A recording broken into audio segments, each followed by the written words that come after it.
They say every man has a story, but some stories are buried in silence, lost beneath the weight of years and the indifference of strangers. In the shadow of an Ohio train yard, one broken man took a chance and met someone who saw him. Not a policy, not a problem, a man. The freight yard in Middletown, Ohio, groaned with steel and dust. Trains hissed and clanked in the morning sun, slicing through the silence like a blade. JD Vance stood near the edge of the tracks, his suit jacket folded over one arm, the other hand holding a styrofoam cup that had gone cold hours ago. He wasn't campaigning. Not today. Today, he was just watching. Across the tracks, sitting on a broken bench outside a shuttered laundromat, was a man the locals had stopped noticing. His name, maybe once Anthony, was long forgotten. The folks around here just called him Patch, a nickname born from the frayed quilt he carried everywhere. His face was sunburned, eyes hidden beneath a ragged ball cap. He hadn't spoken to anyone in days, maybe weeks. JD hadn't come here to meet anyone. He came because something had been gnawing at him, a feeling he couldn't shake since the last factory in town closed down. But now he was here, and so was Patch. The two locked eyes. Just for a second, JD walked across the tracks, each step drawing a few stares from townsfolk nearby. He didn't wave, didn't smile, just approached like a man with a question he didn't know how to ask. "You from around here?" JD asked, his voice even. Patch looked up. "Used to be," he rasped, as if the words themselves were rusted. They sat there in silence, the hum of a passing train filling the space between them. JD didn't flinch from the smell of gasoline and old clothes. He didn't glance away. That alone made Patch lean in, just a little. "You hungry?" Patch didn't answer right away, but his fingers tightened around the edge of his quilt. JD pulled out his phone. "There's a diner 2 blocks up. You walk with me. I'll buy you something hot." Patch blinked, hesitated, then stood. They walked in silence, the uneven rhythm of Patch's worn-out boots tapping against the sidewalk.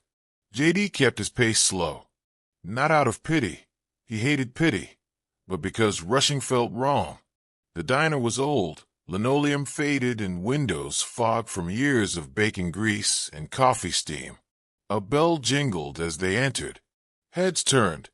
A senator in slacks, and a man who looked like he'd slept in alleyways. But JD didn't care. He chose a booth in the back and waited for Patch to sit first. The waitress, a redhead with tired eyes and a notepad full of names she never used, approached with cautious curiosity. JD didn't give her a chance to hesitate. "Coffee for both of us, and whatever hot meal the kitchen's proudest of today." She nodded, gave Patch a quick once-over, then turned. JD looked across the table. "What's your name?" Patch stared at the tabletop. "Used to be Anthony. People don't ask no more." "Well," JD said, pouring sugar into his cup, "I'm JD, and I still ask." Patch's lip twitched, almost a smile. The kind you make when you want to believe someone's real, but aren't ready to let your guard down. "You don't gotta fix me," Patch muttered. JD nodded. "I'm not here to fix you. I'm here to listen." The food came. Eggs over easy, sausage links, hash browns golden and crisp. Patch didn't wait. He devoured the meal like it might disappear. JD sipped his coffee, watching, saying nothing. Finally, Patch spoke between bites. "I worked at the steel plant. 15 years. Didn't miss a day till they shut the place down."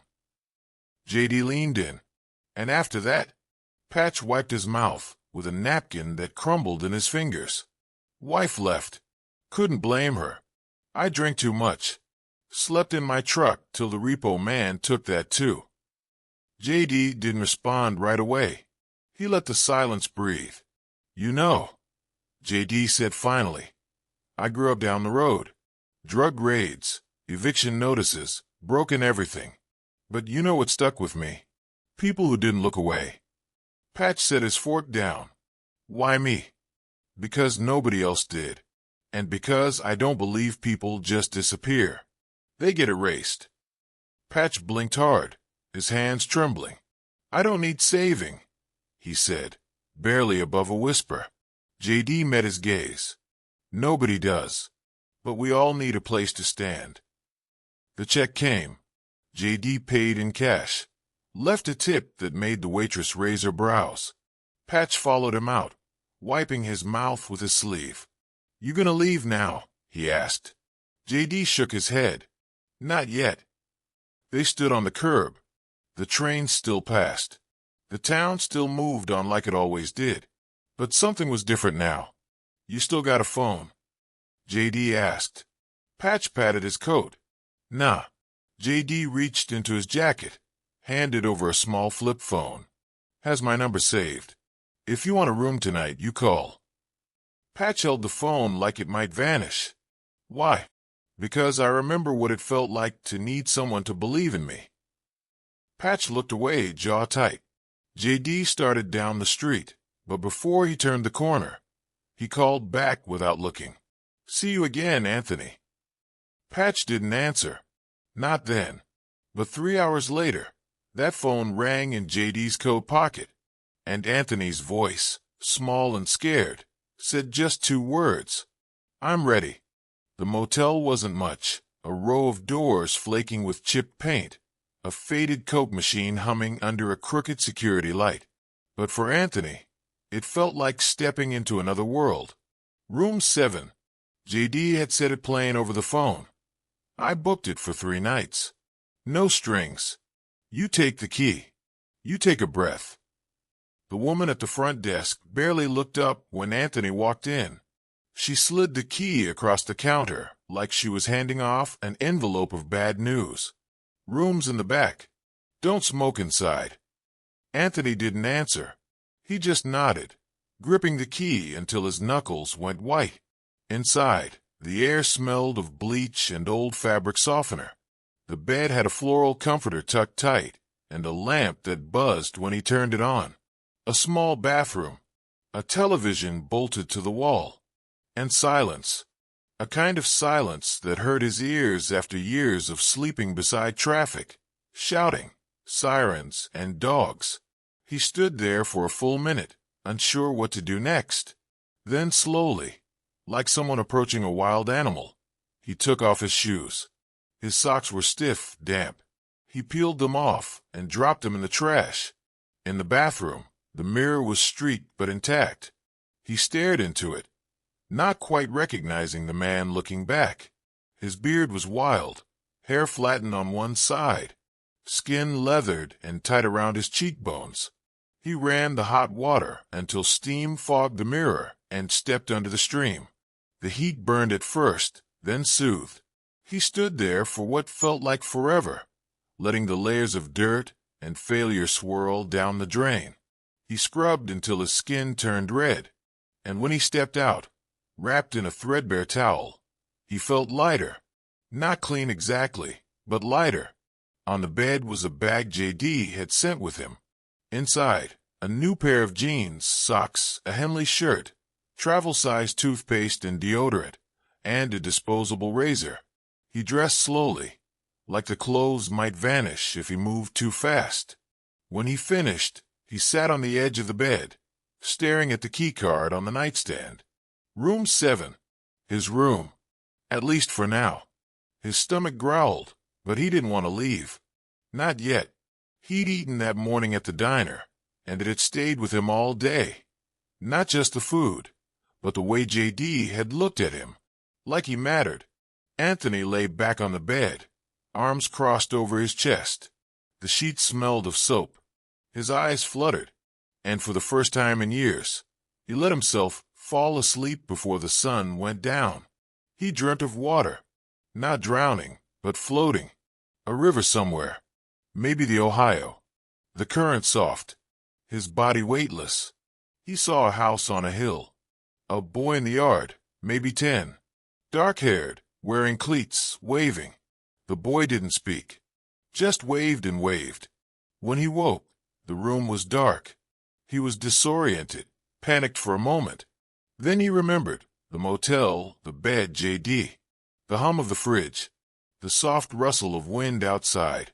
He sat up, legs heavy. The hunger was back. And something else, an ache behind his ribs. A kind of longing he didn't know what to do with. The phone JD gave him lay on the nightstand, screen dark. One number saved.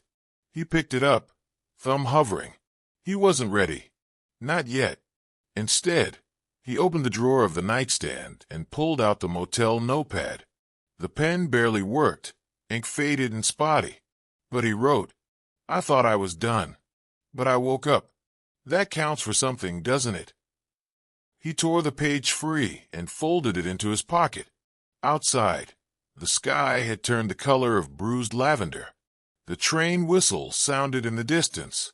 And Anthony, clean for the first time in too long, stepped out into the night. Not looking for answers, just not running anymore. 3 days passed like whispers through a locked room. Anthony didn't leave the motel much, only to get coffee at the gas station down the road, or to sit on the bench near the vending machine, watching trucks roll down the highway. No one looked twice at him. That suited him fine. But something had shifted. The second morning, JD showed up again. No cameras, no aides. Just a man with a bag of groceries and a tired smile. "Brought you something," he said, holding up the bag like a peace offering. Inside were oranges, a loaf of rye bread, peanut butter, a pack of razors, a bar of soap that smelled like pine, and a paperback book. Steinbeck, Cannery Row. "I figured," JD said. "If you're going to spend time in a room, might as well have something good to read." Anthony didn't know what to say, so he said, "Thanks," like it was new in his mouth. They sat outside the room, eating bread with peanut butter and drinking warm bottled water. JD asked questions, not probing, not heavy, just enough to let the silence between them feel less sharp. "You write?" JD asked suddenly. Anthony blinked. "Used to." "What kind of stuff?" Anthony shrugged. "Letters, mostly. Never sent 'em. Didn't have anywhere to send." JD nodded slowly. Then he reached into his jacket, pulled out a plain white envelope, and handed it to Anthony. "You ever think about sending one?" Anthony looked at the envelope like it might bite him. It was blank. No stamp. No name. JD stood. "Doesn't have to be today. But when you're ready." Anthony didn't move. Not even when JD walked away. That night, under the pale buzz of the bedside lamp, Anthony stared at that envelope for a long time. The motel was quiet. Outside, a couple argued about money. A dog barked twice, then stopped. Somewhere, a freight train screamed into the dark. He pulled the motel notepad from the drawer again. Started writing. "Caleb, I don't know what you'd even say to this. I'm not expecting much. Just wanted you to know I'm still alive. I've messed up. Lost my way. But I'm trying. I want you to know that I never stopped thinking about you. I kept your picture, even when I didn't keep anything else. I'm staying somewhere warm for now. Not drinking. Not sleeping outside. Trying to remember how to be a man you'd want to talk to. If you ever want to write back, I'll find a way to read it." He signed it simply. "Dad." He folded the letter carefully, slid it into the envelope JD had given him, and tucked it inside his duffel bag. He didn't know where to send it. Didn't even know if Caleb was still in Ohio. But it was there. Ready. The next morning, he asked the motel clerk for a stamp. She barely looked up, handed him one from a drawer. "No charge," she mumbled. He walked 2 blocks to a blue mailbox on the corner. The letter in his hand felt heavier than it should. He hesitated, then dropped it in. He didn't feel lighter afterward, didn't feel redeemed, but he did feel real, like a man who'd made a choice, a move. Back at the motel, he found JD waiting. "Got coffee," JD said, holding out a paper cup. Anthony took it, still warm. JD glanced at the mailbox down the street. You send it. Anthony nodded once. Yeah. JD smiled. Good. That's a start. And in the quiet between them, something fragile and honest passed. Like two men who'd both come a long way to find a little piece of themselves again. Anthony didn't expect the phone to ring. Most days, it sat silent on the motel nightstand, its screen dark, untouched except when he checked the time or stared at JD's saved number. The mornings had settled into a rhythm: gas station coffee, bread and peanut butter, a walk around the block, sometimes a conversation with JD if he stopped by. The quiet was strange, but not unpleasant. But then, on the fifth morning, the phone rang. He stared at it like it had spoken out loud. Unknown caller. His first instinct was to ignore it. Nothing good ever came from numbers he didn't recognize. But something, maybe stubborn hope, maybe desperation, made him pick up. Hello. A beat of silence. Then a voice. Hesitant. Cracked at the edges. Dad. The word hit like a hammer. Anthony's knees buckled. He sat hard on the edge of the bed, gripping the phone like it might vanish. Caleb, he said, voice barely there. Another pause. Then, yeah, it's me. Anthony closed his eyes, heart racing. I didn't know if the letter would reach you, he said. It did, Caleb replied, a little stronger now. A friend still checks the old mailbox. Said it looked like your handwriting. Anthony chuckled, the sound more broken than joyful. Guess some things don't change. More silence, but not the hostile kind. Just the awkward space between people trying to remember how to speak to one another. You really clean now? Caleb asked suddenly. I am, Anthony said. Been about 3 weeks. JD's been helping. He got me this room. Clothes. Food. A phone. Caleb hesitated again. JD Vance? The guy on the news. Anthony nodded, then remembered Caleb couldn't see him. Yeah, that's him. But he's not like you think. He's real. I saw something online, Caleb said. Some story about him, sitting with a homeless guy. I didn't know it was you. Neither did I, Anthony said, almost laughing. Then came the hardest part. I'm sorry, he whispered. For everything. For disappearing.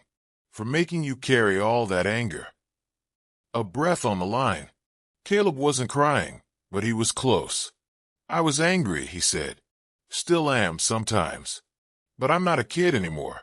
I know life's messy. Anthony felt his chest tighten. You don't owe me anything. I just needed you to know I'm still here. I'm glad you are, Caleb said. The line went quiet again. Then Caleb's voice, softer now. I don't know what comes next. Me neither, Anthony said. But maybe we figure it out. Little by little. Caleb exhaled. Yeah, maybe. They talked for 11 minutes. Not long, but long enough. When Anthony hung up, he didn't move. He just sat there, the phone in his lap, staring at the cracked ceiling of room 7 like it was a map of the sky. JD came by later that afternoon with new socks and a pack of peanut brittle. You look different, he said, handing over the bag. Anthony smiled. I talked to my son. JD raised an eyebrow. And I think he's still willing to know me. JD's grin was slow and crooked. Told you. You just needed a start. Anthony nodded, eyes shining. You were right. That night, he wrote again. This time, no envelope. Just a note on motel stationery, folded and slid under JD's car windshield. He answered, and I'm not scared anymore. Anthony stood in front of the mirror in room 7, buttoning the last shirt JD had given him.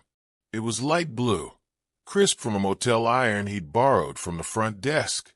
His beard was trimmed now, if uneven. His hair slicked back with a dollar store comb. He looked like someone you might nod to on the street. Maybe even trust with your spare key.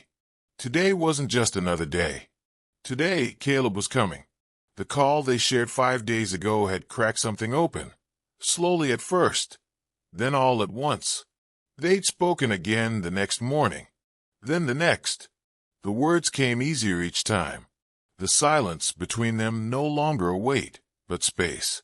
Space to breathe, to forgive, to imagine.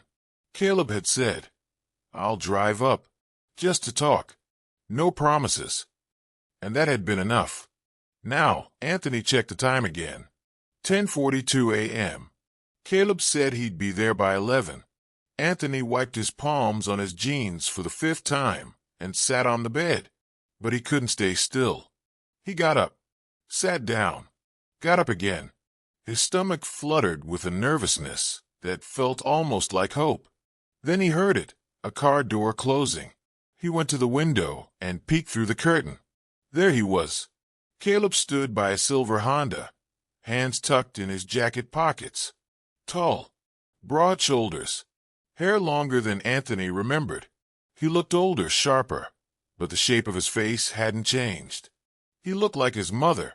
Anthony stepped outside, the motel door creaking shut behind him. They stared at each other for a moment. Neither moved. Then Caleb gave a short nod. "Hey." Anthony smiled. "Hey." They didn't hug. Not yet. But they didn't look away either. "You want to sit?" Anthony gestured to the bench by the vending machine. "Sure." They walked over, sat side by side. Cars rumbled by in the distance. The vending machine buzzed behind them.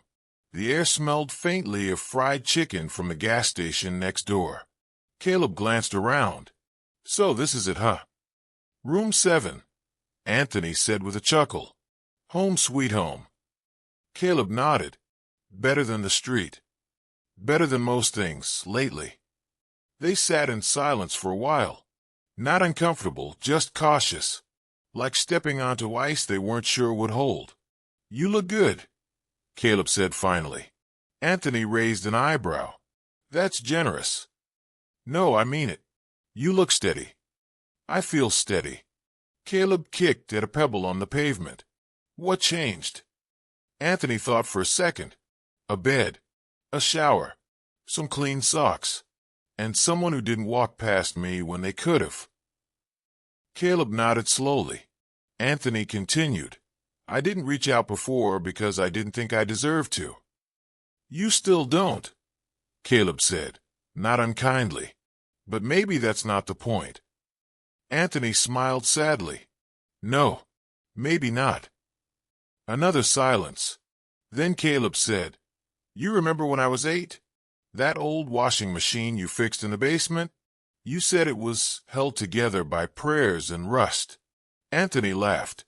"I remember." "Well," Caleb said, "you're kind of like that washer." Anthony blinked. "How's that?" "You're still running." They both laughed, low, cautious at first, then louder. And it felt good. Honest. Like something that had been waiting a long time to come out. Then Caleb reached into his jacket and pulled out an envelope. "What's this?" Anthony asked. "Guy I know runs a maintenance crew for a school district down in Chillicothe. I told him a little about you. He said he's got part-time work. Janitorial to start. But if you can handle tools, plumbing, they need help. He said come down next week." Anthony stared at the envelope like it might explode. "I'm not asking you to be perfect," Caleb said. "Just try." Anthony took the envelope with trembling fingers. "You're really offering me this?" "I'm offering you a beginning. Same as someone else offered you." Anthony nodded, unable to speak. Caleb stood. "I should get going. Long drive back." Anthony stood too. "Can I hug you?" Caleb hesitated, then opened his arms. They embraced, awkward, tight, real. A hug that held years of silence, regret, and unspoken love. When they pulled apart, Anthony looked him in the eye. "I'll be there. Next week. Promise." Caleb nodded. "Don't be late. They've got an early start." Then he walked back to his car, got in, drove off. Anthony watched until the Honda disappeared down the road. He stood there alone again, but not the way he used to be. Later that evening, JD came by, sipping coffee. Same as always. "Visitor?" he asked casually. Anthony nodded. "My son." JD smiled. "How'd it go?" Anthony sat on the bench. "I got a job offer. Down in Chillicothe." JD didn't look surprised. "Knew you would. You're the most stubborn man I've met all year." Anthony laughed.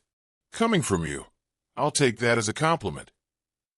JD leaned against the car. "You leaving soon?" "Couple days.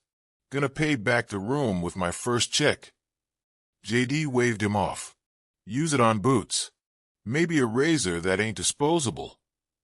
Anthony looked down at his hands. "You changed my life, JD." JD shook his head. "No, I just opened a door. You walked through it." They sat in the quiet Ohio dusk, two men who'd grown up rough, leaned hard into life, and found a way forward. Not perfect, not clean, but real. And in a world full of noise, that was more than enough. If you liked the video, don't forget to subscribe and press the like button.